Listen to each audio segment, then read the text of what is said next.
એની પાર્ટીના પ્રમુખે એને ના પાડી છે અને હજી પણ હું કહું છું કે આ કચરો આ મારો વ્યક્તિ ગોપાલભાઈ વાંધો હજી ગમે ત્યારે રાજીનામું દેવા આવશે ને તે હું આવીશ છેલ્લા ઘણા સમયથી ગોપાલ ઇટાલિયા અને કાંતિ અમૃત્યા વચ્ચે પડકારોનું જે રાજકારણ ગરમાયું છે, જે આજે ગાંધીનગરમાં તેની ચરમસીમાએ પહોંચ્યું કે જ્યાં ઢોલ નગારા અને સમર્થકો સાથે કાંતિ અમૃત્યા રાજીનામું આપવા તો પહોંચ્યા, પણ રાજીનામું આપ્યું નહીં. મોરબીના ધારાસભ્ય કાંતિ અમૃત્યાએ જાણે કે એક કાકરે 2-3 પક્ષી મારી દીધા. સતત 5 ટર્મથી ચૂંટાતા નેતાજીને ચૂંટણી નજીક આવતા જાણે કે પોતાના જ કદની યાદ અપાવવાની તાતી જરૂરિયાત પડી ગઈ.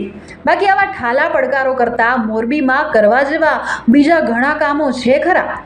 મોરબીની પ્રજાને મોરબીના વિકાસ અને પ્રાથમિક જરૂરિયાતો જેવા કે રસ્તા, ટ્રાફિક, ગટર જેવી પ્રાથમિક સમસ્યાઓના ઉકેલમાં વધારે રસ છે નેતાજી.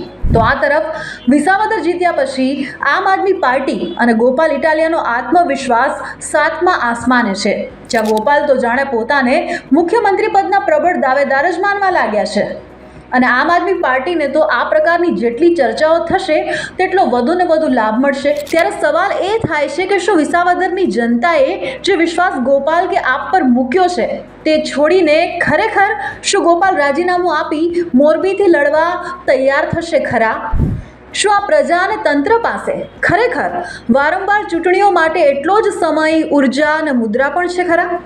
વાત મોરબીની હોય કે વિસાવદર કે પછી અન્ય કોઈ શહેરની, નેતાજી, જનતાને તમારા વ્યક્તિગત દિંડકોથી કોઈ લેવા દેવા નથી. જો રાજીનામા આપવા જ નથી તો રાજીનામાના હાકોટા પડકારા કરી ખોટા નાટકો પણ શેના કરો છો?